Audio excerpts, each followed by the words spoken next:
Hello, LAPCS scholars. We are going to talk about the American West from 1865 to 1900.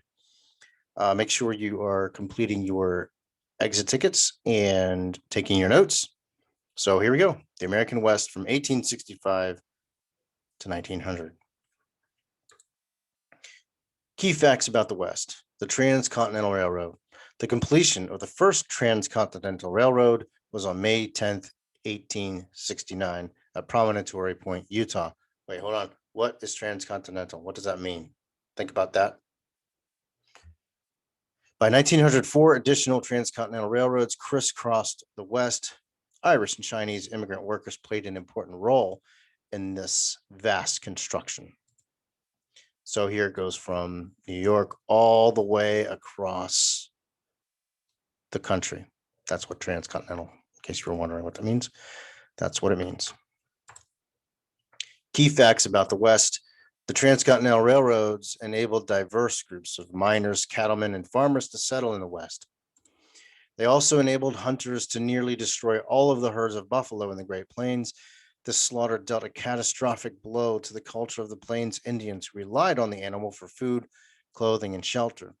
Here's a picture of a native over a buffalo. Now they certainly killed the buffalo and they ate them and they used their hides for various things. But you can see there's a reverence there, a respect there from the hunter. Okay, but the white hunters that we were talking about were not giving that kind of respect. The miners' frontier. Discoveries of gold and silver sparked a frantic rush of prospectors to mines scattered across the Rocky and Sierra Mountains.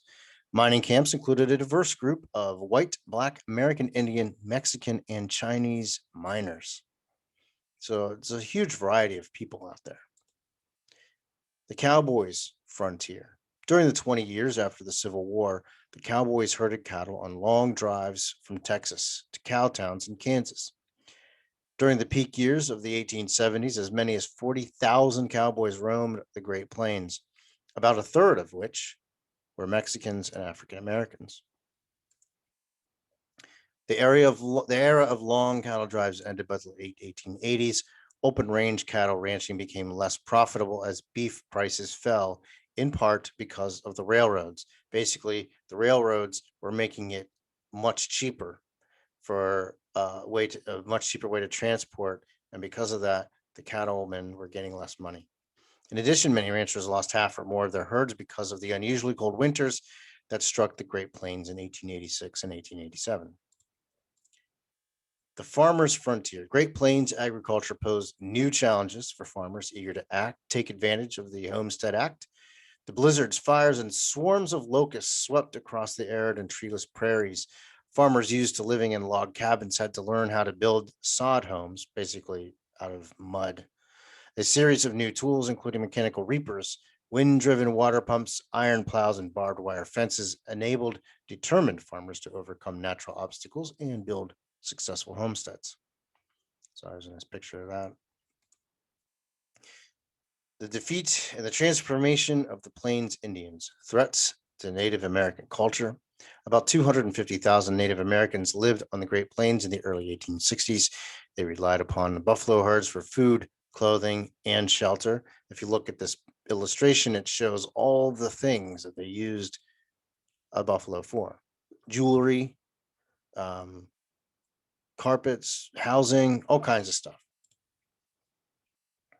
The construction of the transcontinental railroads and the slaughter of buffalo, the spread of epidemic diseases, and the destructive effects of constant warfare all caused declines in Native American populations. A century of dishonor. Helen Hunt Jackson was an outspoken, productive writer who championed the cause of Native Americans. Jackson published A Century of Dishonor in 1881, which documented the corrupt Indian agents, untruthful government officials, and land-hungry settlers who overran tribal reservations. Jackson sharply criticized the U.S. government for its role in a tale of wrongs and oppressions that is too monstrous to be believed. Like many other well-meaning reformers, Jackson supported policies designed to bring Native Americans into the mainstream of American life. A century of dishonor displayed a key role in mobilizing public support for the Dawes Act. Essentially, instead of keeping or allowing natives to keep their culture, the idea was to bring them into mainstream American culture. So think about how that is very detrimental to a people continuing on. The Dawes Act of 1887. The Dawes Act divided tribal lands into individual homesteads of 160 acres, which were then distributed to the head of each Indian family. The Dawes Act tried to civilize Native Americans by turning them into self-supporting farmers. Although well-intentioned, the policy failed to work. The Plains Indians were nomadic warriors and hunters who were unprepared for culture based upon private property and settled agriculture. The problem here is that you've got two cultures colliding.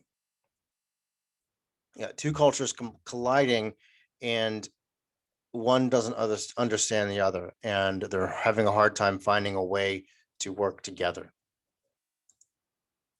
Prior to the Dawes Act, Indian tribes controlled 160 million acres of land. By the time the Indian Reorganization Act was passed in 1934, the Plains Indians lost almost 2/3 of their land.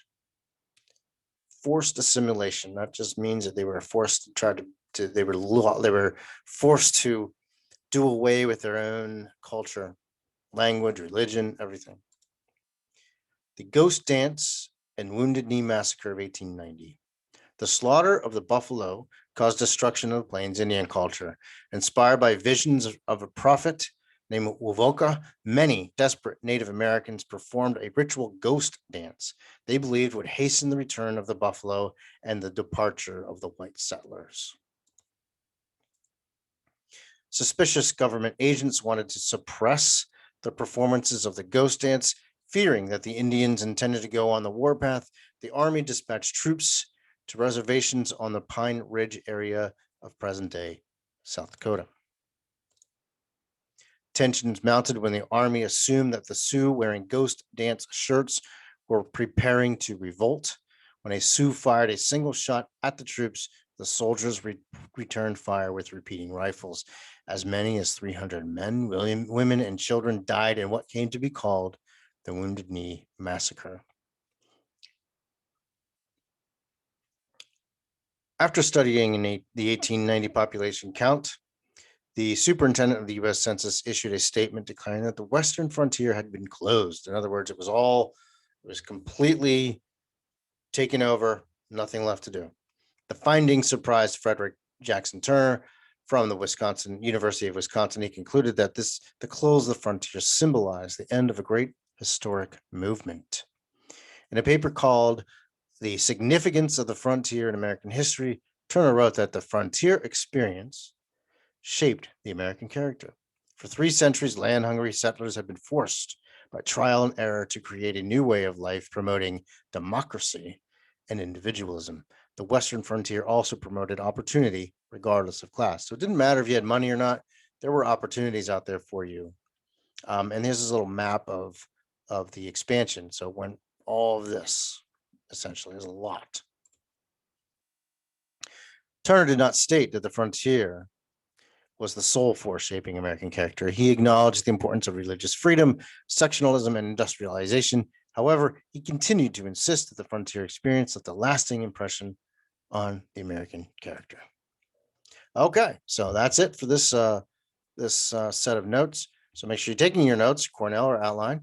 Make sure you complete your exit ticket and get those to me, and I will grade them, and everybody be happy. All right. So have a good rest of your day. Thank you for watching.